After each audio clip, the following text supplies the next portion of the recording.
السلام عليكم ورحمة الله وبركاته.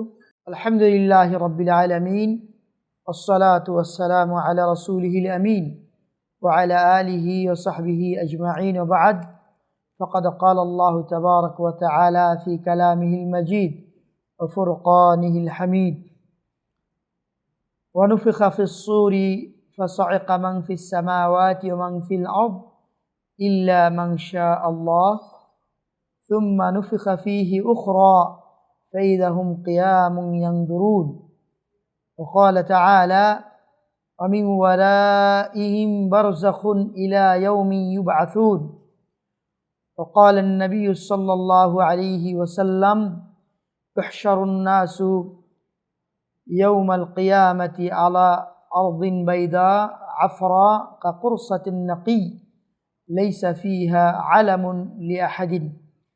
আল্লাহ তাআলার শতকোটি শুকরিয়া যে আল্লাহ রাব্বুল আলামিন আমাদেরকে গুরুত্বপূর্ণ একটি হালাকায় উপস্থিত হওয়ার তৌফিক দান করেছেন। আমাদের এই হালাকা ইমাম বুখারী ট্রাস্টের অধীনে সাপ্তাহিক হালাকা, যেটি কুলিয়াতুল কোরআন কারীম মাদ্রাসাত ইসলামিয়া ক্যাম্পাসে অনুষ্ঠিত।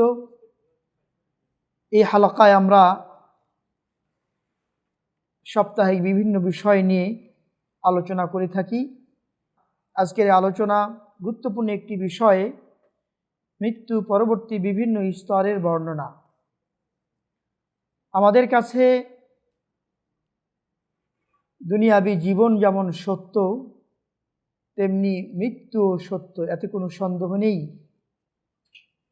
আল্লাহ রাব্বুল আলামিন কোরআন কারীমের অসংখ্য জায়গায় মৃত্যুর কথা উল্লেখ করেছেন এবং মৃত্যু পরবর্তী যে বিভিন্ন স্তর রয়েছে সেই স্তরগুলি অনেকেই মানতে চায়, অনেকের বিভিন্নভাবে ধারণা থাকলেও সঠিকভাবে তাদের পূর্ণাঙ্গ ধারণা নেই যা কোরআন এবং সুন্নাতে বর্ণিত হয়েছে।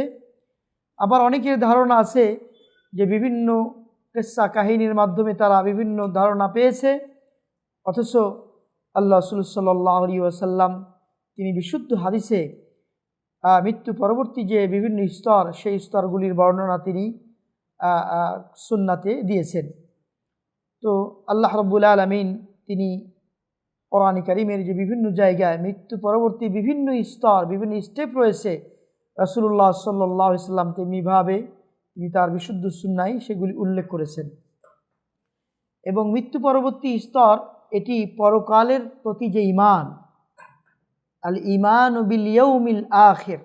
আমরা জানি উসুলুল ঈমান, ঈমানের যে 6টি মূলনীতি আরকান, তার মধ্যে গুরুত্বপূর্ণ একটি মূলনীতি কি?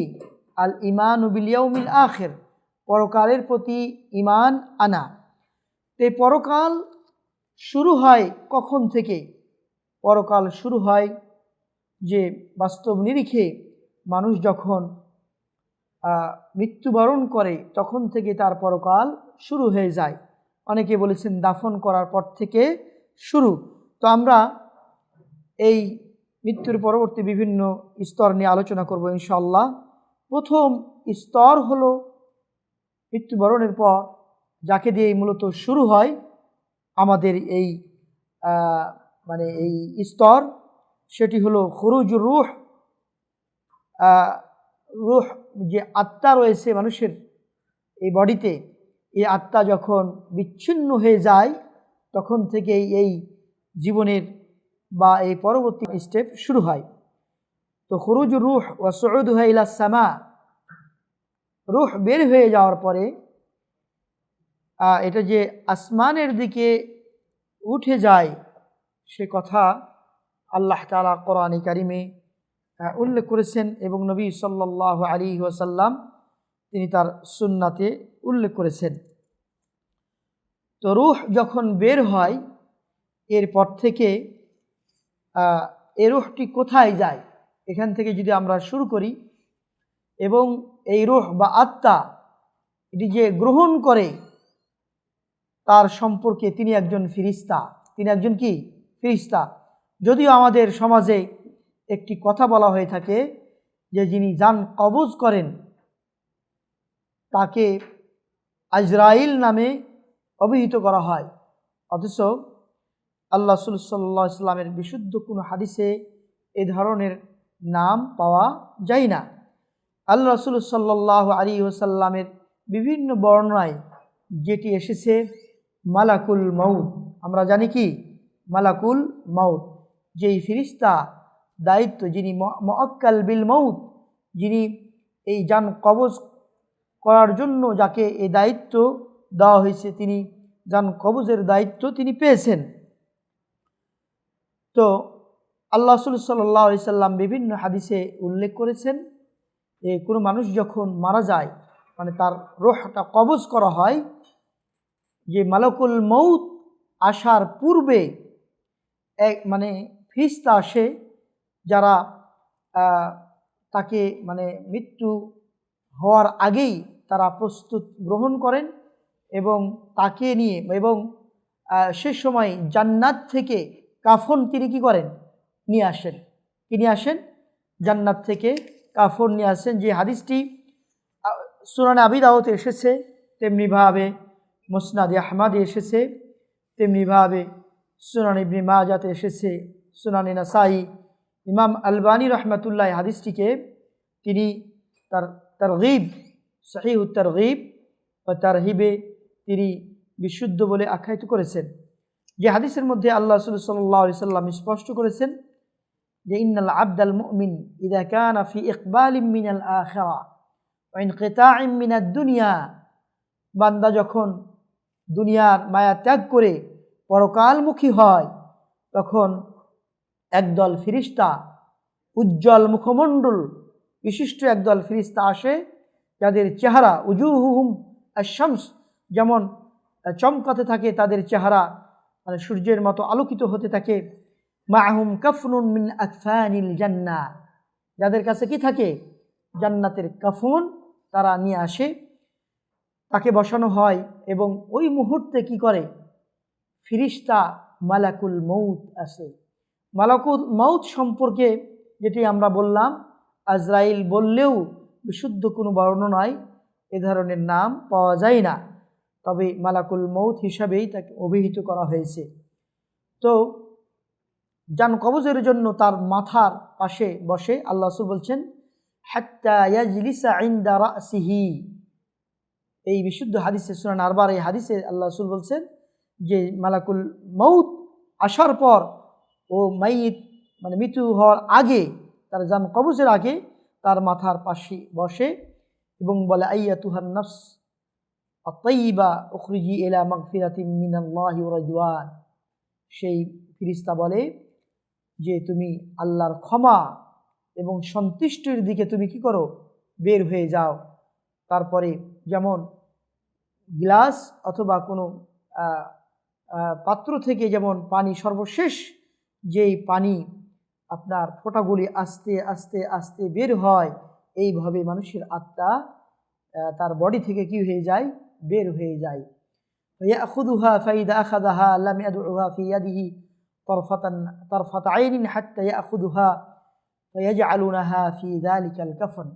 জান্নাত থেকে যে কাফন নিয়ে এসেছিল, সেই কাফনের উপরেই মানে সেই আত্মাকে বা রূহকে সেখানে রেখে দেওয়া হয়।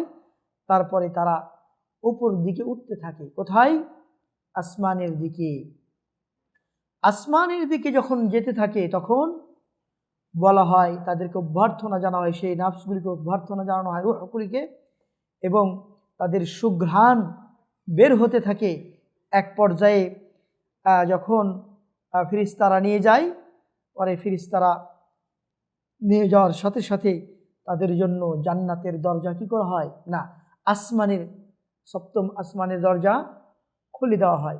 তারপরে বলা হয়েছে যে আল্লাহ তাআলা বলেন যে মুমিন আত্মাকে বলেন যে এদেরকে নিয়ে যাও, এই আত্মাগুলিকে নিয়ে দুনিয়াতে রাখো।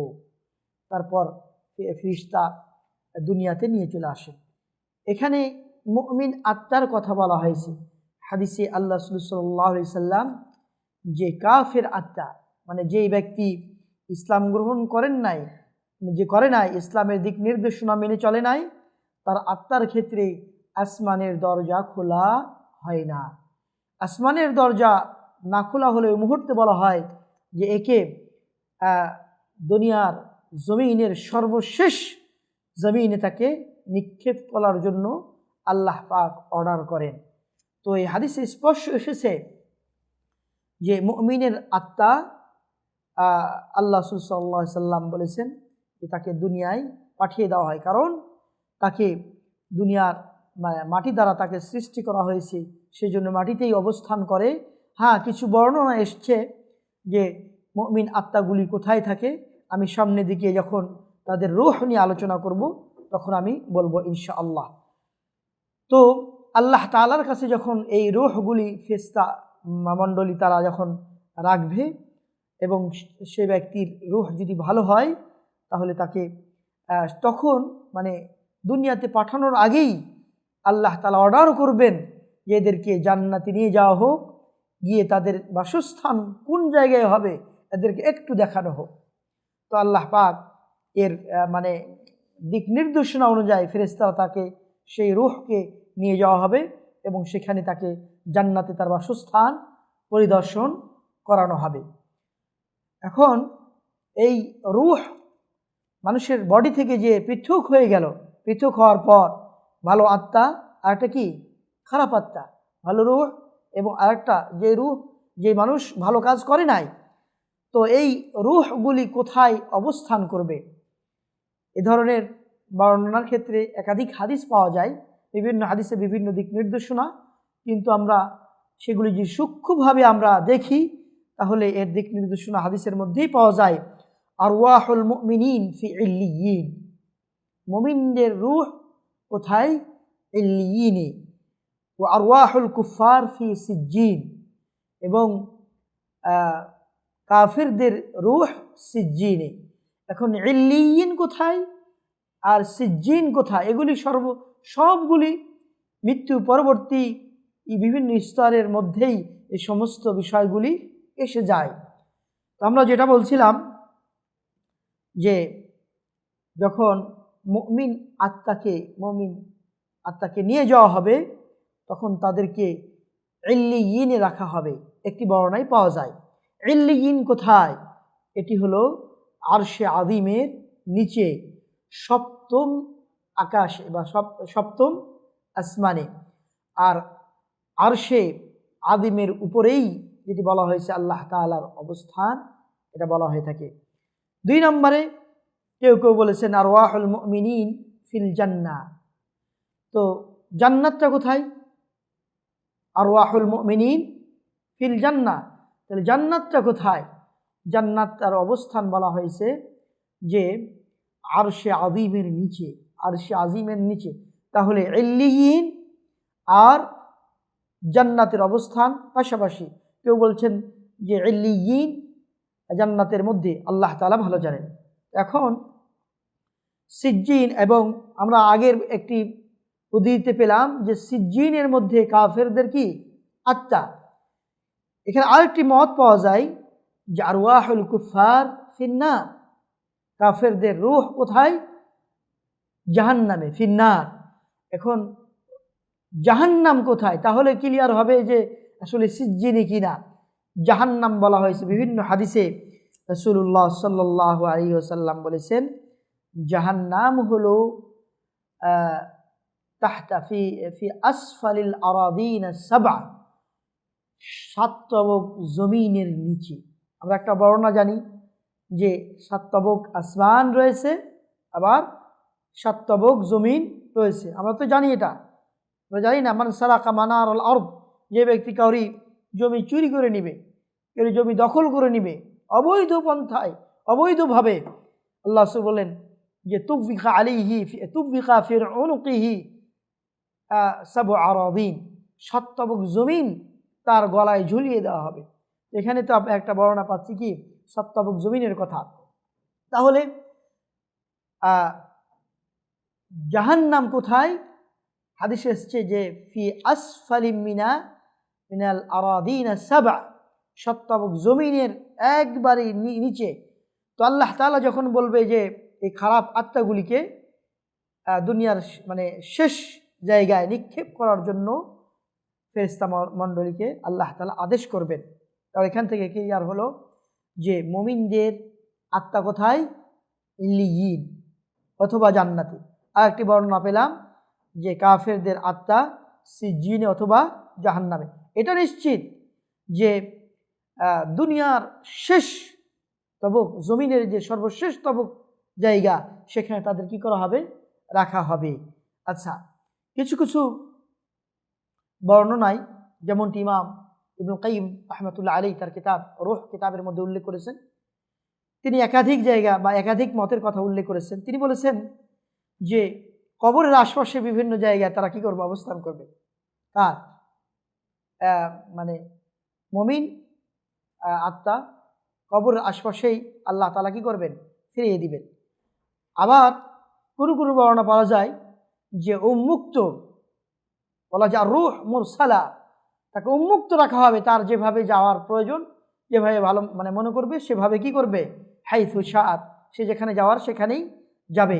ইমাম আহমদ ইবনে হাম্বল রাহমাতুল্লাহ আলাইহি এবং তার ছেলে আব্দুল্লাহ থেকে একটি বর্ণনা পাওয়া যায় যে আরওয়াহুল কুফফারি ফিন্নার, কাফেরদের রূহ জাহান্নামে এবং মুমিনদের রূহ ওয়া আরওয়াহুল মুমিনিনা ফিল জান্নাহ। তাহলে একাধিক বর্ণনায় আমরা পাচ্ছি যে মুমিনদের রূহ ইল্লিয়িন অথবা জান্নাতে, এবং ইল্লিয়িন এবং জান্নাত কোথায় বললাম আমরা? আরশে আযিমের নিচে। আরেকটা বর্ণনায় পাচ্ছি আমরা ফিস সামাইন সাবিআ, সপ্তম আকাশে। আর সপ্তম আকাশেই সেই জায়গাতেই হলো ইল্লিয়িনের অবস্থান। আর সিজ্জিনের অবস্থান আমরা কোথায় পেলাম? ফি আসফালিস আরাদিনা সাবআ, সাততবক জমিনের নিচে, সেটাও আমরা পেলাম। তাহলে ইমাম ইবনে আব্দুল বার রাহমাতুল্লাহ আলাইহি এই বিশ্লেষণ করতে গিয়ে বলছে যে এই হাদিসগুলোর মধ্যে তেমন কোনো পার্থক্য নেই, কারণ যেখানেই জান্নাত সেখানেই ইল্লিয়িন, যেখানে সিজ্জিন সেখানেই কি? জাহান্নাম বা পাশাপাশি অবস্থান, এটি উল্লেখ করা হয়েছে। আরেকটি বিষয় কোরআনে কারিমে উল্লেখ করা হয়েছে সূরা নাজমের মধ্যে মনে হয় যে ইনদা সিদরাতিল মুনতাহা ইনদাহা জান্নাতুল মাওয়া বলা হয়েছে না? সেখানে জান্নাতুল মাওয়া সিদরাতুল মুনতাহার নিকটেই, সিদরাতুল মুনতাহার সন্নিকটে কি রয়েছে? জান্নাতুল মাওয়া।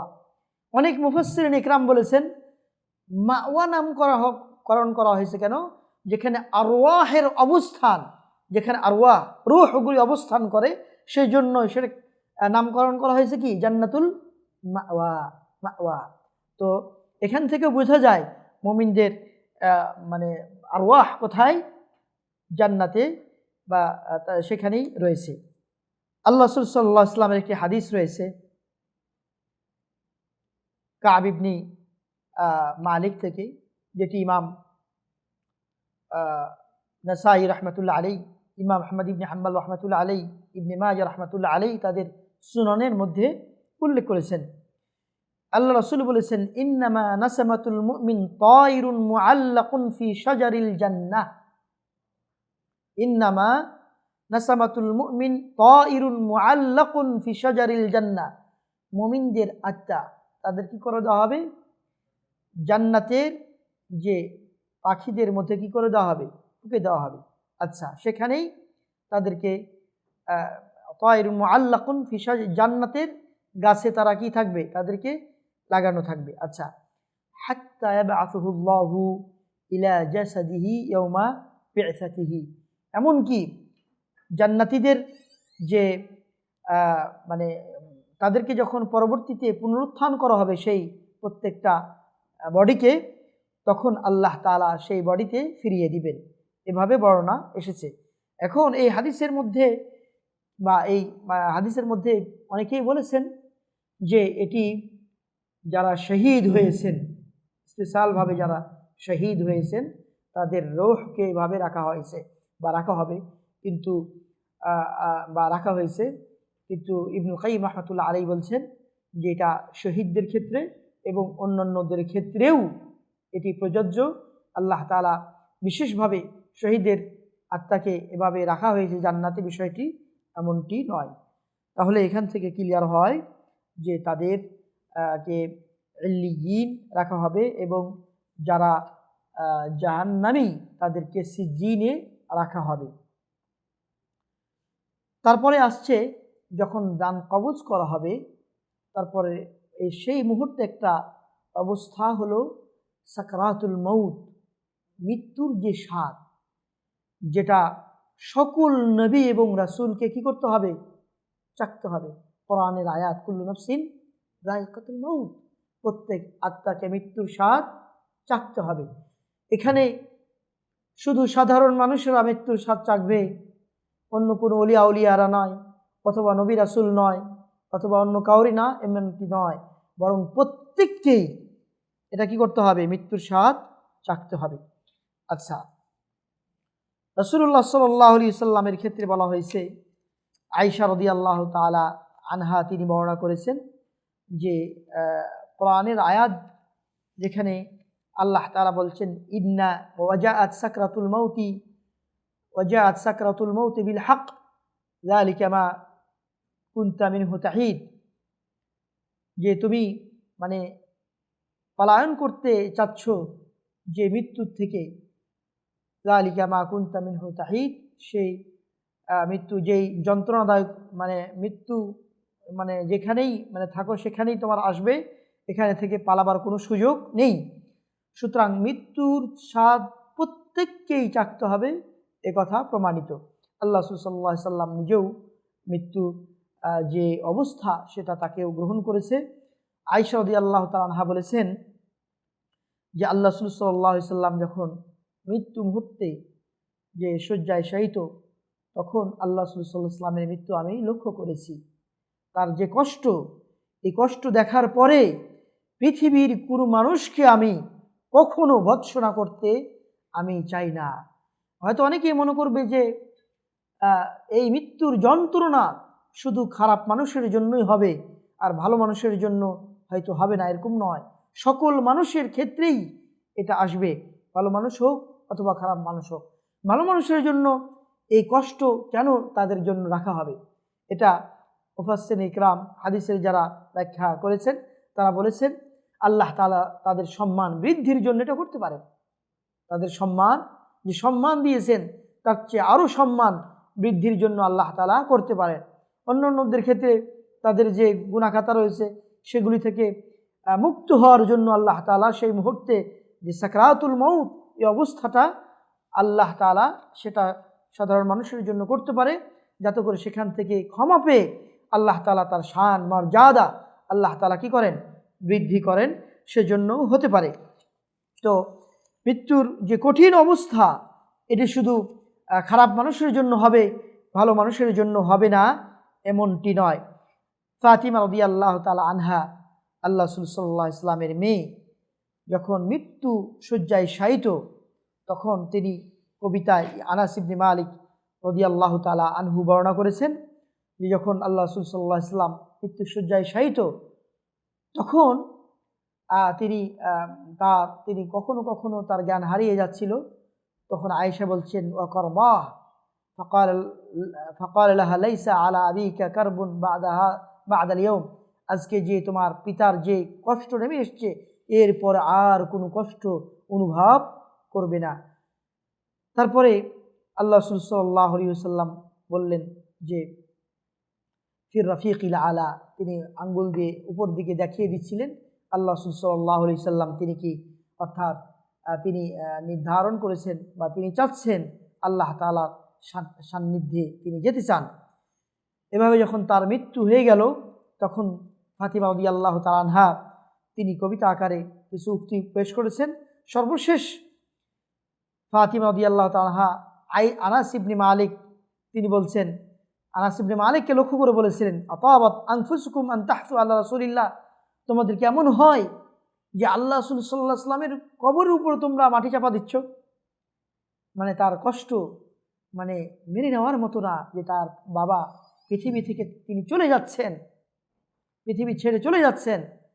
তো এখান থেকে স্পষ্ট হয় যে আল্লাহ রাসূল সাল্লাল্লাহু আলাইহি ওয়াসাল্লাম বাবা এবং মেয়েদের মাঝে যে একটা আলাদা ভালোবাসা, মায়া মহব্বত, এই দিকেই অনেক মুফাসসির, অনেক হাদিস বিশারদরা উল্লেখ করেছেন যে স্পেশালভাবে ফাতিমা রাদিয়াল্লাহু তাআলা আনহা তিনি এই কথা আনাস ইবনে মালিককে বলেছেন যে কিভাবে আল্লাহ রাসূলের উপরে তোমরা মাটি চাপা দিচ্ছ, অর্থাৎ দাফন করার সময় তোমরা যে মাটি দিচ্ছ এটা কিভাবে তোমাদের আত্মা কিভাবে মেনে নিচ্ছে, আতাবাত আনফুসুকুম, তোমার আত্মা কি এটা মেনে নেওয়ার মতো। তো এইভাবে অনেক উদ্ধৃতি রয়েছে। তো এটা মানে মৃত্যুর স্বাদ সবাইকেই চাকতে হবে, এতে কোনো সন্দেহ নেই। তো তারপরে যখন মৃত্যু হলো তখন এই আত্মাগুলি বললাম যে ইল্লিন অথবা সিজিন। এখানে বলা হয়েছে যে কোরআন আয়াতে এসছে সূরা মুতাফফিফিন 18 নম্বর আয়াত, ইন্না কিতাবাল আবরার লাফি ইল্লিয়িন। এখানে উল্লেখ করা হয়েছে ইন্না কিতাবাল ফুজ্জার লাফি সিজ্জিন। এখানে আব্দুল্লাহ ইবনে সালাম একজন বিশিষ্ট সাহাবী, উনি উল্লেখ করেছেন ইন্নাল জান্নাতা ফিস সামা ওয়া ইন্নাল নারা ফিল আরদ, সাহাহুল হাকিম। ইমাম যাহাবী এটিকে মানে সহি বলে তিনি মত বা ব্যক্ত করেছেন যে জান্নাত আসমানে এবং জাহান্নাম নিচে। ইবনে আব্বাসও বলেছেন আল জান্নাতু ফিস সামাই সাবিআ ওয়া জাহান্নাম ফিল আরদি সাবিআ। আবু নুআইম এটিকে বর্ণনা করেছে, অনেকে এটিকে বিশুদ্ধ বলেছেন। যাই হোক, তো এই মৃত্যু হয়ে যাওয়ার পর রূহ তো উঠে গেল, তারপরে ইল্লিয়িন এবং সিজ্জিনের অবস্থা আমরা জানলাম। তারপরে যেটিকে আমরা বলছি যে আলামুল বারজাখ, অনেকেই বলে আলামুল কবর বলে থাকে, বিশুদ্ধ হলো আলামুল বারজাখ, এটিকে এভাবেই নামকরণ করা। কারণ পৃথিবীর অসংখ্য মানুষ রয়েছে যাদের মৃত্যু কি হবে, কবর মানে কবরে সমাহিত করা হবে না, এমনিতেই হয়তো আগুনে পুড়ে মারা যায়। যেমন লাখো লাখো মানুষকে হিন্দুরা কি করে, পুড়িয়ে মানে তাদেরকে ভাসিয়ে দেওয়া হয়, তাদেরকে ছাই করে দেওয়া হয়। তো ওভাবে তো কবর হলো না। তারপরে আমি সামনের দিকে আসব যে সর্বশেষ কিয়ামতের আগে একটা হাসর নাসর হবে। তো সে সময় যারা জীবিত থাকবে তাদের তো ভয়ে ভীতু হয়ে তারা তো মানে অজ্ঞান মানে বেহুশ হয়ে তারা মারা যাবে। তো তাদেরকে স্পেশালভাবে আলাদা কবরে সমাহিত করা হবে না। তাহলে তাদের সংখ্যা কত? পৃথিবীর কোনো মানুষ, পৃথিবীর কোনো মানে ওই ধরনের কোনো উদ্ধৃতি নেই যে তাদের সংখ্যা কত হবে, তাই না? তো অসংখ্য মানুষ রয়ে গেছে যাদেরকে সমাহিত করা হবে না। তো তাহলে আলামুল বারজাখ যে মানে জাওন কবজের পরবর্তী যে স্টেপ বা যেই অবস্থাটা, সেটা সম্পর্কে আল্লাহ তাআলা বলেছেন কোরআনে। আসলে কবরের জিন্দেগি না বলে এটা কি বলা হয়েছে? আসেন, কবরের জিন্দেগি বলা হয়েছে যে আল্লাহ তাআলা সূরা গাফির 46 নম্বর আয়াতে বলেছেন ওয়ামিন ওয়ারাইহিম বারযাখুন ইলা ইয়াউমি ইউবআসুন। এটা আল্লাহ তাআলা স্পষ্ট করেছে সূরা গাফিরের 46 নম্বর আয়াতে। তো যে মৃত্যু মানে এই দুনিয়ার জীবনের পর কি রয়েছে, তাদের পিছনে আরেকটা জীবন, আরেকটা কি অবস্থা রয়েছে, তাদের আরেকটা জীবন রয়েছে, সেটার নাম কি? ওয়ামিন ওয়ারাইহিম বারযাখুন ইলা ইয়াউমি ইউবআসুন। পুনরুত্থিত হওয়ার আগ মুহূর্ত পর্যন্ত এই জগৎটা কি চলমান থাকে। সেজন্য কোরআনের ভাষা এটাকে কি বলা হয়েছে? আলামুল বারজাখ। কি আলামুল বারজাখ? আলামুল বারজাখের মানে যেটা সুস্পষ্টভাবে আমরা মনীষীদের ভাষায় আমরা কি বলতে পারি, অনেকেই বলছেন যে বাদাল মাউত ইলা ইয়াউমিল কিয়ামা, মৃত্যুর পরে কিয়ামত পর্যন্ত যে অবস্থান সেটাই হলো মানে আলামুল বারজাখ। কে বলছেন যে বাদাল মাউত ইলাল বি'সা, পুনরুত্থিত হওয়ার আগ পর্যন্ত। কেউ বলছেন হিজাবুন বাইনাল মাইতি বাইনাল মাইতি ওয়া রুজুই ইলা দুনিয়া, মৃত ব্যক্তি এবং দুনিয়াতে পুনরুত্থিত হওয়ার যে মাঝে যে পর্দা, সেটাইকেই বলা হয় কি? বারজাখ। এবং সেটা দুনিয়া এবং আখিরাতের কোথায়? মাঝখানে, বাইনা দুনিয়া ওয়াল আখিরা, দুনিয়া আখিরাতের মাঝখানে যে অবস্থান সেটা কি? বারজাখ। এটা কোনো জায়গার নাম না, এটা একটা অবস্থানের নাম, এটা কোনো জায়গার নাম না। আর কবরটা কিসের নাম? জায়গার নাম। আর বারজাখটা হলো অবস্থানের নাম। তাহলে এটা আমরা ক্লিয়ার পাই। কোরআনে কারিমে আল্লাহ তাআলা মানে বিভিন্ন জায়গায় এসেছে যে মানে একটা কি হবে, মানে সিংগায় ফুঁক দেওয়া হবে। আচ্ছা, সিংগায় ফুঁক দেওয়া হবে যে লম্বা একটা বিশাল আকৃতির আপনার কি শিং, সেখানে ফুঁক দেওয়া হবে। আচ্ছা, এই ফুঁক দেওয়ার আগে আমরা কিয়ামতের আগে একটা কথা বলি, যেটা কবরের মাঝখানে, কবরে যখন রাখা হবে তখন ফেরেশতা আসবে। ফেরেশতা আসবে, তাদের নাম মুনকার এবং নাকির। এই মুনকার এবং নাকিরের যে বৈশিষ্ট্য অন্যান্য ফেরেশতার চেয়ে সম্পূর্ণ মানে ভিন্ন ধরনের চেহারা, মানে অন্যান্য ফেরেশতাদের একটা আকৃতির সাথে কি আছে, একটা সামঞ্জস্য আছে, কিন্তু কবরে যে ফেরেশতা আসবে মুনকার এবং নাকির, তাদের তাদের যে চেহারা সেটার ভিন্নতার কথা উল্লেখ হয়েছে। বিভিন্ন ইমামগণ বলেছেন মালাকানি আসওয়াদান, বিকট ধরনের কালো আকৃতির তাদের কি চেহারা বা তাদের আকার আকৃতি থাকবে। তো এই মানুষগুলি বা এই সমস্ত মানুষকে কি করবেন, জিজ্ঞেস করা হবে। এটাকে বলা হয় ফিতনাতুল কবর। ফিতনাতুল কবর। তো যাদের কবর দেওয়া হয়নি তাদেরকেও আল্লাহ তাআলা কি করবেন, একত্রিত করে তাদের কি করবেন, প্রশ্নের সম্মুখীন করবেন। এটা নিঃসন্দেহে, এত কোনো সন্দেহ নেই। আর এই অবস্থা যখন সৃষ্টি হবে সেই অবস্থাকেই বলা হয় সুআলুল কবর। এটা কি বলা হয়, কি সুআলুল কবর। তাহলে আলামুল বারজাখে ফিতনাতুল কবর, সেটা কবরে সমাহিত করলেও হবে, না করলেও হবে, আল্লাহ তাআলা এই ব্যবস্থা করবেন। সেখানে কয়টি প্রশ্ন করা হবে, মান রব্বুকা ওয়া মা দীনুকা ওয়া মান নবিয়ুকা। তাহলে এই তিনটি গুরুত্বপূর্ণ প্রশ্ন করা হবে এবং যে ব্যক্তি এই প্রশ্নগুলির উত্তর দিবে ফাইসাব্বিতুল্লাহুল্লাযীনা আমানু বিল কওলি সাবিত, হাদিসে এসেছে এবং বিভিন্ন বর্ণনা এসেছে, আল্লাহ তাআলা তাদেরকে কি করবেন, প্রতিষ্ঠিত রাখবেন তাদের উত্তর দেওয়ার জন্য। যাদের আমল ভালো, দুনিয়াতে যারা ভালো আমল করেছে তাদের পরকালেও মানে কবরের জিন্দেগিতেও বা বারজাখি জিন্দেগিতেও তাদেরকে আল্লাহ তাআলা কি করে অবিচল রাখবেন এবং তারা বলতে পারবে আমার রব আল্লাহ, আমার দ্বীন ইসলাম এবং আমার নবী মুহাম্মদুর রাসূলুল্লাহ সাল্লাল্লাহু আলাইহি ওয়াসাল্লাম। কিন্তু দুনিয়ার জিন্দেগিতে যারা সংশয়, যারা বিভিন্নভাবে বিচলিত ছিল, তারা কোনোভাবেই তারা উত্তর দিতে পারবে না, তারা লা আদরি বা এরকম কোনো শব্দ ব্যবহার করবে। আচ্ছা, কবরের মধ্যে আমরা একটা বর্ণনার মধ্যে পেলাম যে কি করা হবে, ওই রূহকে কবরের সাথে কবরে যে বডি, সে বডিতে তাদের কি করা হবে, সে বডিতে ফিরিয়ে দেওয়া হবে। আর কিছু বর্ণনা পাচ্ছি আমরা জান্নাতে রাখা হবে। তো মুসলিম মনীষীগণ বলেছেন, বিশেষভাবে আবুল ইজ্জাল হানাফি রহমতুল্লাহ আলাইহি, অনেক বড় বড় ইমামরা বলেছেন, আবু জাফর তাহাবি যখন এই বিভিন্ন আমলের কথা, কবরের বিভিন্ন বিষয়ের কথা বর্ণনা করেছেন, আকিদা, মুসলিমদের আকিদা কী হওয়া, আহলুস সুন্নাহর আকিদা কী হওয়া উচিত, সেক্ষেত্রে বলা হয়েছে কবরে যে শাস্তি, ভালো মানুষ যখন উত্তর দিতে পারবে তখন তাকে জান্নাতের যে নিয়ামতগুলি, সে নিয়ামতগুলি কী করে কানেকশন করে দেওয়া হবে। আর জাহান্নামী যারা উত্তর দিতে পারবে না, তাদের জাহান্নামের সাথে তাদের যে আযাব, সেটা কী করে দেওয়া হবে, কানেকশন করে দেওয়া হবে।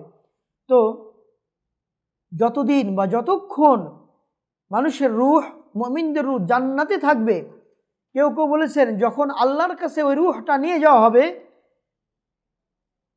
কবরে সুয়াল জব করার আগ মুহূর্ত পর্যন্ত, যান কবজের পর থেকে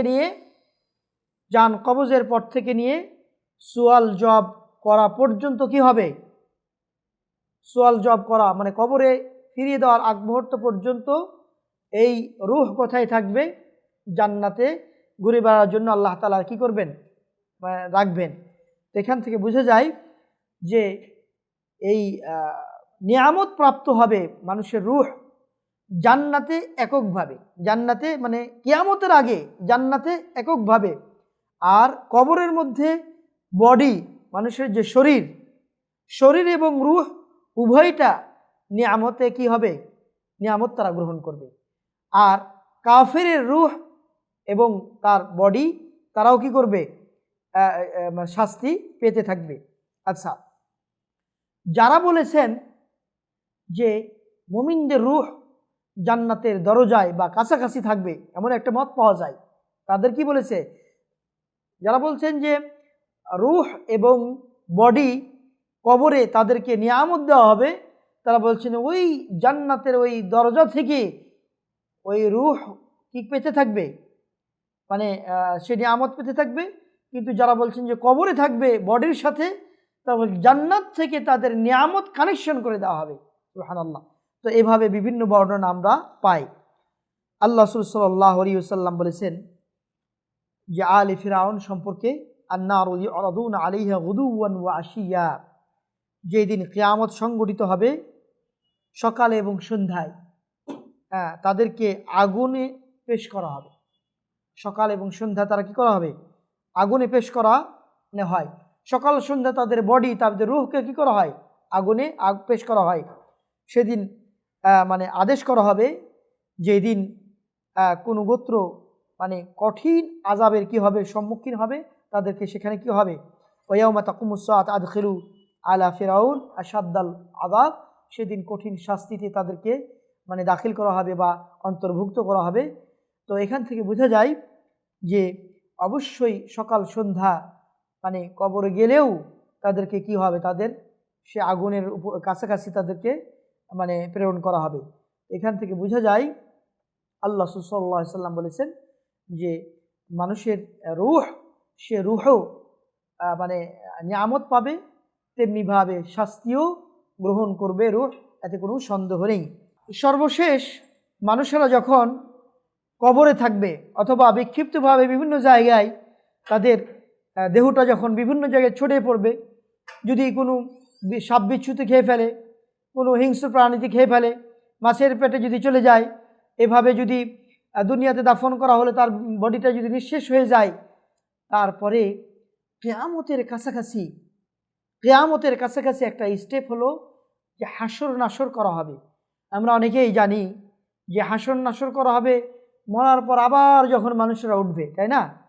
এটা কিন্তু হাসর নাসর বিশুদ্ধ বর্ণনা দ্বারা দুইবার তাদের কি করা হবে, সমস্ত মানুষকে হাসর নাসর করা হবে। একটা হলো কিয়ামতের আগে, একটা কি কিয়ামতের আগে, সেটা হলো আরদ মাহশার, দুনিয়ার এই জমিনে হাসর নাসর করা হবে। আর একটা হলো কোথায়, মানে কিয়ামত হওয়ার পরে, তো যখন দুনিয়ার হাসর নাসর করা হবে, এটা হলো আরদে মাহশার বলা হয়েছে আরদুশ শাম। কোথায়? আরদুশ শাম। আরদুশ শাম বর্তমান যে শাম, সেটাই কি না, আরও ব্যাপক হবে। সৌদি আরবের সেই তাবুক অঞ্চল থেকে নিয়ে ফিলিস্তিনের বিশাল অঞ্চল, দামেশ নিয়ে সেই সিরিয়া পুরো অঞ্চলকে কি বলা হয়, এটা আরদুশ শাম বলা হয়। এখন না বিভিন্নভাবে বিভিন্ন দেশ ভাগ হয়ে শাম ছোট হয়ে গেছে, কিন্তু সৌদি আরবের বিশাল একটা এলাকা মিলে এই আরদুশ শাম বলা হয়েছে। আল্লাহ সাল্লাল্লাহু আলাইহি ওয়াসাল্লামের বিভিন্ন হাদিসে এসেছে যে যখন পুনরুত্থিত হবে মানুষেরা, তার আগেই, আচ্ছা এটার অবস্থাটা কেমন, মানে এটা একটা স্তর, সে অবস্থাটা কেমন, ধরুন মানুষেরা কিয়ামতের যে আলামতগুলি সংঘটিত হবে, এই আলামতগুলির মানে সর্বশেষ যে আলামতগুলি আছে, আল্লাহ 10টা আলামতের কথা বলেছেন। তো সে সময় তারা কিয়ামতের আগে তারা কিছু অনুভব করবে যে কিয়ামত কি হবে। বিভিন্ন বর্ণনা এসছে, কেউ কেউ বুঝতেই পারবে না, মানে দুনিয়ার কারবারে এতটাই ব্যস্ত থাকবে, বুঝতেই টের পাবে না, হঠাৎ করে হয়ে যাবে। কিছু মানুষ উপলব্ধি করবে, তারা তখন কি, তারা তাদের চিড়ামুড়ি বা তাদের যে অবস্থা সেগুলি নিয়ে বেরিয়ে পড়বে কোথায়, আরদের সামের দিকে। কিছু মানুষ আছে যে একটা আরোহীকে কেন্দ্র করে 4 জন 5 জন 7 জন 8 জন 10 জন বিভিন্ন বর্ণ পাওয়া যায়। একটা আরোহী, গাধা হোক উট হোক, বিভিন্নভাবে একটা নিয়ে 10 জন বের হয়েছে, 2 জন একবার উঠে আর বাকি 8 জন ওই আরোহীর পাশে কি করবে, হাঁটতে থাকবে। বিভিন্ন বর্ণ এসছে, এইভাবে করতে থাকবে। কেউ 5 জন, কেউ 4টা আরো মানে 4 জন ব্যক্তি এভাবে নিয়ে হাঁটতে থাকবে। কিছু মানুষ থাকবে যারা দুনিয়ার স্বাচ্ছন্দ্যে ব্যস্ত তারা, মানে এরকম যে এক জায়গায় হাসর নাসর করা হবে এরকম তারা টেরই পাবে না। তখন ইয়ামান থেকে একটা আগুন বের হবে, তাখরুজুন নার মিনাল ইয়ামান, বিভিন্ন হাদিস আসছে মিনাল আদান বলা হয়েছে, ইয়ামান থেকে একটি আলো না একটা আগুন ছড়িয়ে পড়বে, বিশ্বব্যাপী সে আগুন ছড়িয়ে পড়বে, সেটাই মানুষকে তাগাদা দিতে থাকবে। আর এটা আস্তে আস্তে পূর্বাঞ্চল নিয়ে পশ্চিমাঞ্চলে সেই সিরিয়ার দিকে মানুষদেরকে ধাপিত করতে থাকবে। কথা বোঝা গেছে? আল্লাহ তাআলা কোরআনে কারিমে সেই কথাই উল্লেখ করেছে যে সিংগায় কিন্তু ফু দেওয়া, মানে সিংগায় ফু দেওয়া হবে কয়বার? 2 বার। বিশুদ্ধ মত অনুযায়ী 2 বার, কেউ কেউ বলে 3 বার, কিন্তু 3 বার সিংগায় ফু দেওয়ার হাদিসটা কি? এটি বিশুদ্ধ নয়, 3য় বার, বরং ইবনে বাজ রাহমাতুল্লাহ বলেছেন হাদাল হাদিসু দাঈফুন। আচ্ছা, হাদাল হাদিসু দাঈফুন। ইমাম আলবানী রাহমাতুল্লাহ হাদিসটিকে কি বলেছেন? দুর্বল বলেছেন। তো কোরআনের দিকে যদি আমরা লক্ষ্য করি তো সেখানেও কিন্তু পাওয়া যায় যে সিংগায় ফুঁক দেওয়া হবে কয়বার? 2 বার। সিংগায় ফুঁক দেওয়া হবে 2 বার। নাফকাতুল উলা, প্রথম যে নাফখা, প্রথম ফুঁকটা হলো কি? দুনিয়ায় হাসর নাসর করার জন্য। কিভাবে? আল্লাহ তাআলা বলছেন সূরা জুমারের 68 নম্বর আয়াত। কত নম্বর আয়াত? 68 নম্বর আয়াত। আল্লাহ বলছেন ওয়া নুফিখা ফিস সূরি ফাসাইকা মান ফিস সামাওয়াতি ওয়া মান ফিল আরদ ইল্লা মান শাআল্লাহ সুম্মা নুফিখা ফীহি উখরা ফাইদা হুম কিয়ামুন ইয়ানজুরুন। আল্লাহ তাআলা এই সূরার মধ্যে বলছে যখন সিংগায় ফু দেওয়া হবে তখন ফাসাইকা, সব কিছু কি হয়ে যাবে? বেহুশ হয়ে যাবে। মান ফিস সামাওয়াতি ওয়াল আরদ, নভমণ্ডল এবং ভূমণ্ডলে যা কিছু আছে সব বেহুশ হয়ে যাবে। ওই যে মানুষেরা কি হবে, মানে আরদের সামনে যেতে থাকবে, যারা যাবে না, ওই আগুনেও যারা যেতে থাকবে না, আগুনে তাড়া দিবে, যেতে থাকবে না, তখন আল্লাহ রাসূল সাল্লাল্লাহু আলাইহি ওয়াসাল্লাম বলেছেন যে তখন একটা ফু দেওয়া হবে, যে ইসরাফিল তিনি সেই ফু দিবেন, সমস্ত মাখলুকাত তারা মানে বেহুশ হয়ে যাবে। ফাসাইকা মান ফিস সামাওয়াতি ওয়া মান ফিল আরদ, যারা হওয়ার না, বেহুশ হওয়ার না, তারা হবে না। তারপরে সবাই এই বেহুশেই সবাই কি হয়ে যাবে? আস্তে আস্তে মৃত্যুবরণ করবে। এটাই হলো, অনেকেই বলছেন যে এটাই হলো ফাজা, ভীতু সন্ত্রস্ত হওয়ার কি মানে সিংগায় ফুক। এবং এই কারণে ওই জন্য ইমাম ইবনে বাজ রাহমাতুল্লাহ আলাইহি তিনি বলছেন যে নাম সিংগায় যে ফুক দেওয়া হবে, সিংগাটা হলো কি? যে কর্নুন আযীমুন ইউনফাখু ফীহি আও ইয়ানফুখু ফীহি ইসরাফিল, ইসরাফিল তিনি সেই সিংগায় ফু দিবে নাফখাতুল উলা লিল মাউতি ওয়াল ফাজা, মৃত্যুবরণের জন্য এবং ভীতি সন্ত্রস্ত হওয়ার জন্য। তাহলে ওই মানুষেরা যখন একত্রিত হয়ে যাবে কোথায়? আরদে শাম, সে সময় একটা কি হবে? ফু দেওয়া হবে, সেই প্রথম ফু, সেই ফুয়ের কারণে, ফুক দেওয়ার কারণে সকলেই অস্থির হয়ে বেহুশ হয়ে মরে যাবে। আচ্ছা, তারপর এটা একটা স্টেপ, মানে মৃত্যু পরবর্তী একটা স্টেপ। তারপরে কি হবে? তারপরে যেটাকে বলা হয়েছে যে মানে এটা একটা হাসর। এই হাসরের সময় আল্লাহ তাআলা তিনি এর কথা উল্লেখ করেছেন যে নাহনু কাদারনা বাইনাকুমুল মাউত, নাহনু কাদ্দারনা বাইনাকুমুল মাউত ওয়া মা নাহনু বিমাসবুকিন, আমি তোমাদের মৃত্যুকাল নির্ধারণ করেছি এবং এতে আমি অক্ষম নয়। কিভাবে অক্ষম নয়? আলা আন নুবাদদিল আমসালাকুম ওয়া নুনশিআকুম ফীমা লা তা'লামুন, পরবর্তীতে আরেকবার নতুন করে তোমাদেরকে সৃষ্টি করতে আমি কি নই? অক্ষম নয়। মানে আল্লাহ তাআলা এদের তো একবার মৃত্যু দান করলেন, দুনিয়ার সমস্ত কিছু কি হয়ে যাবে? ধ্বংস হয়ে যাবে। আসমান, জমিন, তারকারাজি, নদী, নালা, খাল, বিল, দুনিয়ার সমস্ত কিছু মাখলুক কি হয়ে যাবে? ফিন নাফখাল উলা কি বলছে? ফাসাইকা মান ফিস সামাওয়াতি ওয়া মান ফিল আরদ, আসমান এবং জমিনের সব কিছু ধ্বংস হয়ে যাবে।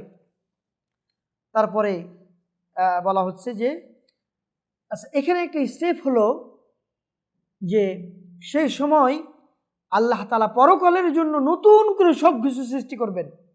আচ্ছা, পরকালেও কিন্তু আসমান হবে, জমিন হবে, এবং কি হবে বলা হয়েছে যে আরদ বাইদা, পরকালের যে জমিনের কথা বলা হয়েছে, দুনিয়ার জমিনে যে আরদ মাহশার, সেখানে নদী নালা খাল বিল থাকবে।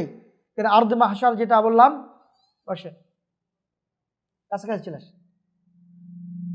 আমরা যেটা বলছিলাম আরদ মাহশার, যে তাবুক থেকে নিয়ে ফিলিস্তিনের বিশাল একটা অঞ্চল, সে অঞ্চল তো হবে, সেখানে যা কিছু দুনিয়ার সেটা থাকবে।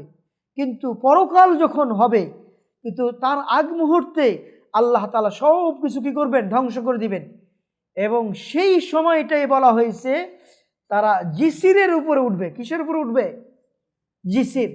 আর সেটাকেই হাদিসের ভাষায় বলছে কি, সিরাত। কি বলছে? সিরাত। বিভিন্ন হাদিসে জিসির বলছে, আবার কোন কোন হাদিসে কি বলছেন, সিরাত। মানুষেরা যখন সিরাতে উঠবে, তখন আল্লাহ তাআলা এই মুহূর্তের মধ্যে কি করবেন, তিনি পরকালের জন্য কি করবেন, তিনি মাহশার তৈরি করবেন। আরদে মাহশার পরকালের কোথায়? সেটা হলো আরশে আযিমের নিচে। এটা আরেকটা স্তর।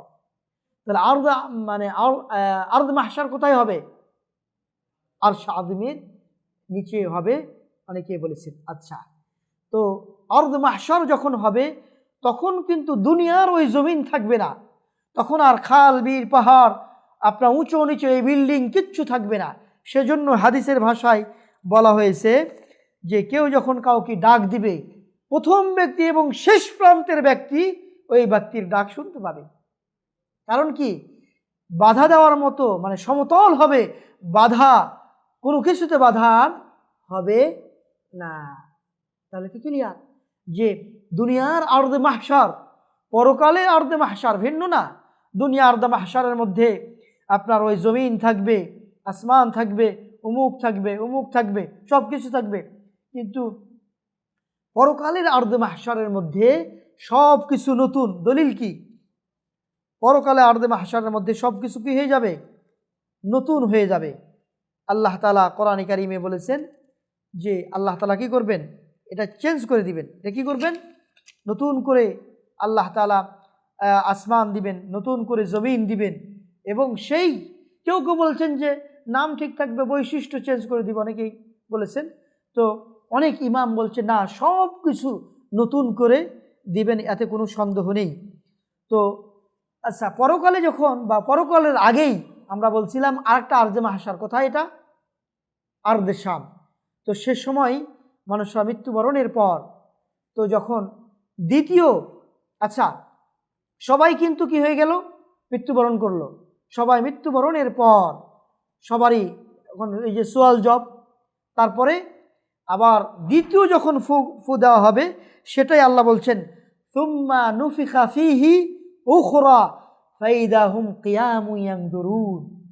দ্বিতীয় যখন ফুৎকার দেওয়া হবে, সূরা জুমর 68 নম্বর আয়াত, দ্বিতীয় ফুৎকারের কারণে সিংহায় যখন ফু দেওয়া হবে, তখন সবাই তারা কবর থেকে কি হবে, বেরিয়ে পড়বে। সবাই কি হবে, কবর থেকে বেরিয়ে পড়বে। আচ্ছা, এখানে একটা কথা, আল্লাহ রাসূল বের হবেন, সকল নবী এবং রাসূল বের হবেন, এবং সকল অলিগণ বের হবেন, ভালো খারাপ সকলেই কি হবে, সকল ধর্মের মানুষেরা কি হবে, বের হবে, এতে কোনো সন্দেহ নেই।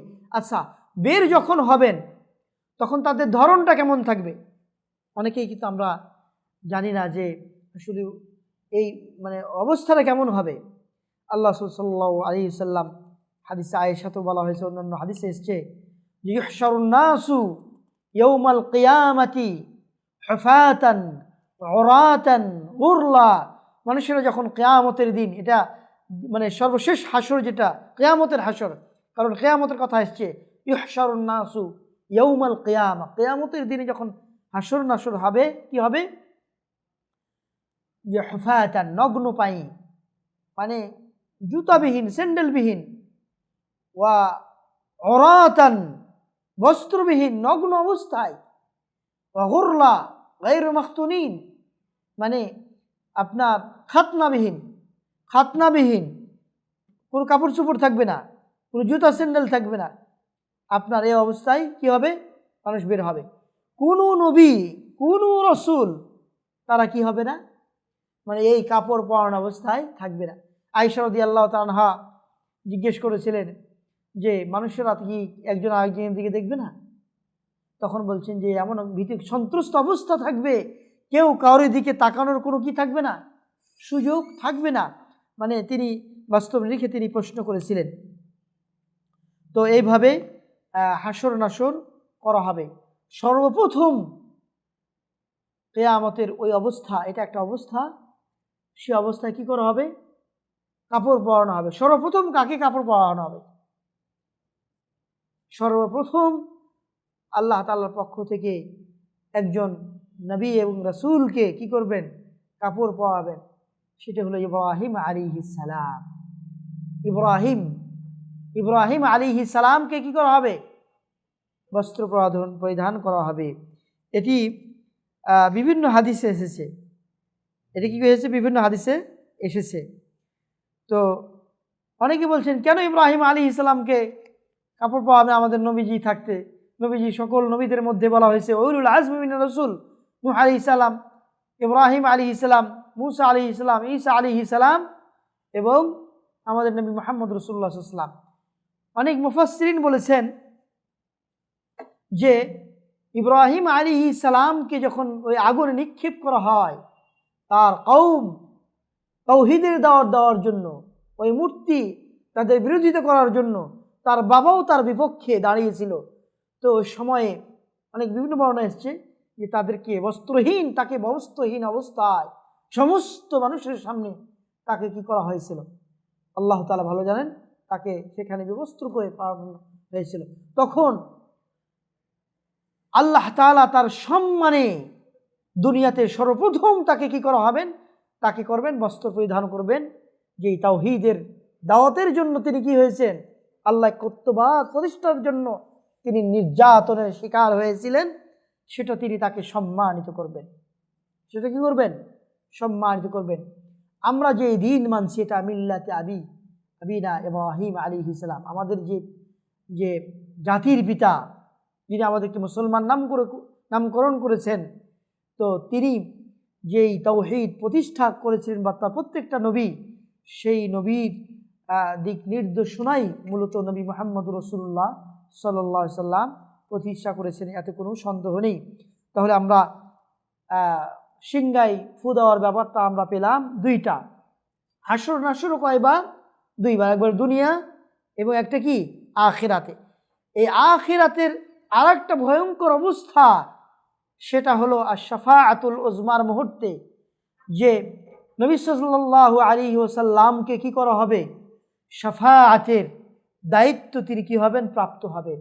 আপনারা জানেন যে দুনিয়ার বিভিন্ন মানুষ, সম্মানিত মানুষের শাফাআত করবে, নবীগণ শাফাআত করবেন, রাসূলগণ শাফাআত করবেন, শাফাআত করবেন যারা ফেরেশতা, তারা শাফাআত করবেন আফরাদ, নাবালক বাচ্চারা, ছোট ছোট বাচ্চারা কি করবেন, শাফাআত করবেন। তো শাফাআতের বিষয়টা প্রতিষ্ঠিত কিয়ামতের সময়। সূর্য, এই যে নতুন করে আল্লাহ কি নতুন করে এগুলি নতুন সৃষ্টি করবেন, তখন কি হবে, যার যেরকম প্রাপ্য সে প্রাপ্য অনুযায়ী সূর্য কি হবে, নেমে আসবে। তখন সেই কঠিন বিভীষিকাময় মুহূর্তে সকলেই তারা কি করবে, সেই বিভীষিকাময় মুহূর্তে সকলেই আদম আলাইহিস সালাম কাছে গিয়ে তারা বলবে যে আপনি আমাদের আদি পিতা, আবুল বাশার, আপনি আমাদের এই কঠিন মুহূর্তে কি করুন, আমাদের সহযোগিতা করুন। তখন তিনি তার অপারগতার কথা ক্লিয়ার করবেন। তখন মানুষেরা কোথায় যাবে, নূহ আলাইহিস সালামের কাছে যাবে। দেখেন, প্রথমত 6 জন বা 5 জন উলুল আজমের নবীর নাম উল্লেখ করা হয়েছে। তারপরে প্রথম আদম আলাইহিস সালামের নাম উল্লেখ করা হয়েছে। তাহলে ওই শাফাআতুল উযমার ক্ষেত্রে এই 6 জন নবী এবং রাসূলের নাম স্পেশালভাবে উল্লেখিত হয়েছে, মানে তাদের কাছে মানুষেরা যাবে। আচ্ছা, এর অর্থ হলো এই, সময় হয়ে গেছে শেষের দিকে। তো তাদের কাছে যাওয়ার অর্থ হলো এই যে তাদের সম্মান আল্লাহ তাআলা বৃদ্ধি করবেন। সর্বশেষ নবী সাল্লাল্লাহু আলাইহি ওয়াসাল্লামের কাছে আসবেন, আসার পর তিনি কি করবেন? সুপারিশ করবেন, এবং এটা উল্লেখ হয়েছে। তারপরে আরও কিছু বিষয় আছে, যে হিসাব। হিসাব, এই হিসাবটা কখন? হিসাবটা হলো, বলা হয়েছে যে যখন সিরাত পার হবে, ওই যে কঠিন একটা মুহূর্ত, তারপরে সিরাত পার হবে। সিরাত পার হওয়ার পর জান্নাত এবং জাহান্নামের মাঝখানে একটা জায়গার নাম হলো কান্তরা। জায়গার নাম কি? কান্তরা। সেখানে তাকে সকলকে বেষ্টন করা হবে, ঘিরে ফেলা হবে। সেটা এমন একটা জায়গা, যেমন মানে একটা স্পেশালভাবে গরু ছাগল রাখা হয় বা এরকম কিছু, সেখানে সমস্ত মাখলুককে কি করবে? আল্লাহ তাআলার পক্ষ থেকে ঘিরে ফেলা হবে। সেটার নাম হলো কান্তরা। কান্তরা, কান্তরা নামে, জি, সেইখানে রাখা হবে। আর সেটা হলো জান্নাত এবং জাহান্নামের মাঝখানে, এবং সেখানে স্পেশালভাবে জুলুমের ফাইসালা করা হবে। যারা অন্যান্য পাপ করেছে তারা তো সিরাত পার হওয়ার সময়, এবং সিরাতটা হবে জাহান্নামের উপরে। যারা বিভিন্ন ধরনের পাপের সাথে জড়িত, তারা ওই জাহান্নামের থেকে তারা নিতে থাকবে, শাস্তি নিয়ে তারা মুক্ত হবে। তারপর ওই কান্তার অবস্থায় যাবে। কান্তরাতে গিয়ে জুলুম, অত্যাচারের যে একটা স্পেশাল শাস্তি, সে শাস্তি তার নিজের মানে নেকি দিয়ে হলেও সেখান থেকে পরিত্রাণ পাওয়ার পরে, এবং সেটা বলা হয়েছে কিয়ামতের দিন শুধু মানুষ আর জিন এদেরকেই মানে হাসর নাসর করা হবে, বিষয়টি না। এমন বলা, সমস্ত মাখলুক, গরু ছাগল সকল কিছুকে হাসর নাসর করা হবে। আর ওই জায়গাতে গিয়ে তাদের কি করা হবে? আপনার প্রতিশোধ নিবে। তাদের স্পেশাল আলাদা কোনো হিসাব নাই। এটাই হিসাব যে একজন দুনিয়াতে একটা ছাগল সবল ছিল, তার শিং ছিল, আর একটা ছাগল খুব দুর্বল, তার শিং ছিল, গুতা দিয়ে তাকে আহত করে ফেলেছে। পরকালে তাকে উল্টা করা হবে, সেই জায়গায় তার প্রতিশোধ নিয়ে তাকে ছেড়ে দেওয়া হবে। কিন্তু মানুষ এবং জিনের ক্ষেত্রে যেটা বলা হয়েছে সেটা আসবে। তো আমরা সেই সিরাত, তারপরে কি কান্তরা, তারপরে হিসাব নিকাশ, যেটা হলো হিসাব নিকাশ নেওয়া হবে, এবং সেখানেই আমল নামা ডান দিকে নাকি বাম দিকে। আমল নামা নেওয়ার পরে, এটা অনেকে অস্বীকার করে, অনেকেই কোরআন আয়াত, এক্ষেত্রে অনেকেই হাদিসের সাথে বিভিন্ন সময় বিভিন্ন হাদিসগুলোকে অস্বীকার করে। মিজান, এই আমল ডান হাতে নেওয়ার পরের স্টেপ মিজান। আল্লাহ রাসূল সাল্লাল্লাহু আলাইহি ওয়াসাল্লামের অসংখ্য হাদিস এসেছে, এই মিজানের কথা উল্লেখিত হয়েছে। মিজানটা কি? দাঁড়িপাল্লা স্থাপন করবেন, যে মানুষের আমলকে কি করা হবে? মাপা হবে। আচ্ছা, সেখানে বিতাকাতুল লা ইলাহা ইল্লাল্লাহ সেটাও মাপা হবে। তাওহীদের যে মান মর্যাদা, এটা প্রমাণিত হয়। অনেকেই মিজানকে অস্বীকার করেছে, এটা মুতাজিলি আকীদা, এটা সঠিক নয়। বরং অসংখ্য হাদিস, এগুলি আমার উদ্ধৃতি ছিল, সময়ের স্বল্পতার জন্য আমরা উল্লেখ করে নাই। হিসাব স্বল্প হবে, ঠিক আছে। এবং এটাও একটা কথা, কবরে যখন আপনি ডান হাতে আপনি যখন বুঝতেছেন হিসাব, যখন আপনার কবরে প্রশ্ন উত্তর পেরে গেলেন, তখন কিন্তু আপনি জান্নাতের নিয়ামত পেতে থাকবেন। তখন কিন্তু আপনার একটা ধারণা যে আপনি জান্নাতে না জাহান্নামে। তারপরেও কিন্তু কিয়ামতের ভয়ে মানে ভীতি সন্ত্রস্ত থাকবে। এমনকি হাদিসে বলা হয়েছে ডান হাতে আমলনামা পাওয়ার পরেও তারা কি ভীতি সন্ত্রস্ত থাকবে এই কঠিন মুহূর্তের কারণে। কারণ ঈসা আলাইহিস সালাম, মুসা আলাইহিস সালাম পর্যন্ত বলবে যে আমার কি অবস্থা হবে, ঠিক কি না? তাহলে এটা পাওয়া যায় যে কিন্তু যারা ডান হাতে পাবে তাদের হিসাবটা কি হবে? সহজ হবে, এটা ঠিক। কিন্তু হিসাব আপনার ওই যে হিসাব কখন এই আপনার ডান হাতে আমল নেওয়ার পরে কি হবে? তাদের হিসাব সহজ করা হবে, মানে এটা পরের হাদিসে যেটা উল্লেখ করা হয়েছে যে, এবং মুসলিম মনীষীগণ যেটা বলছেন যে আপনার হিসাব নেওয়ার পরে কি হবে? আপনার ডান হাতে আমল নেওয়া দেওয়ার পরে তাদেরকে ডান হাতে আমল নেওয়া দেওয়ার পরে তাদেরকে কি হবে? আপনার ওই দাঁড়িপাল্লায় তাদের ওজন করা হবে। তারপরে সর্বশেষ আল্লাহ তাআলা তাদেরকে কি করবেন? যে ফাইসালা করবেন যে তোমার ফাইসালা হলো জান্নাতে, তোমার ফাইসালা হলো মানে জাহান্নামে। এভাবে সর্বশেষ তাদেরকে প্রেরণ করা হবে। তো আল্লাহ তাআলা আমাদেরকে যেন এই পরকালের বিভিন্ন স্টেপ জেনে, বিভিন্ন স্তরগুলা পুঙ্খানুপুঙ্খভাবে জেনে আমাদেরকে যেন আল্লাহমুখী পরকালমুখী হওয়ার তৌফিক দান করেন, আমিন। এবং যে সমস্ত জায়গাগুলিতে আমাদের স্পেশালভাবে আমল করার দরকার, যেমন এখানে আরও কিছু স্তর রয়েছে, হাউজে কাউসার আমরা উল্লেখ করতে পারি নাই, সেখানে আল্লাহ সাল্লাল্লাহু আলাইহি সাল্লাম কিছু মানুষকে যখন বাধা দেওয়া হবে তিনি অপারগ হয়ে যাবেন, যেগুলি বলা হয়েছে। তো আল্লাহ সাল্লাল্লাহু আলাইহি সাল্লামের শাফাআতের বিভিন্ন স্তর রয়েছে, সকল শাফাআত রাসূলের গ্রহণ করা হবে কি হবে না সেটাও হাদিসে এসছে, যে শাফাআতের জন্য 3টা স্তর রয়েছে বা শর্ত রয়েছে, সেগুলি আসবে। তো যাই হোক, পরকালের বিষয়ে মৃত্যু পরবর্তী বিভিন্ন স্তর আমরা জানলাম। আল্লাহ রাব্বুল আলামিন যেন আমাদেরকে এগুলি আরও সুন্দরভাবে ভালোভাবে জেনে বুঝে আল্লাহ তাআলা জাহান্নামের আগুন থেকে, জাহান্নামের সেই কঠিন জায়গা থেকে মুক্ত হওয়ার তৌফিক দান করেন, আমিন। আল্লাহ তাআলা আপনাদেরকে জান্নাতের যে সমস্ত আমল রয়েছে, দুনিয়াতে রাসূলুল্লাহ সাল্লাল্লাহু আলাইহি ওয়াসাল্লাম আমাদেরকে দিক নির্দেশনা দিয়েছেন, সে আমলগুলি করার তৌফিক দান করেন, আমিন। বারাকাল্লাহু ফিকুম। সুবহানাকাল্লাহুম্মা ওয়া বিহামদিকা আশহাদু আল্লা ইলাহা ইল্লা আনতা আস্তাগফিরুকা ওয়া আতুবু ইলাইক। আসসালামু আলাইকুম ওয়া রাহমাতুল্লাহি ওয়া বারাকাতুহু।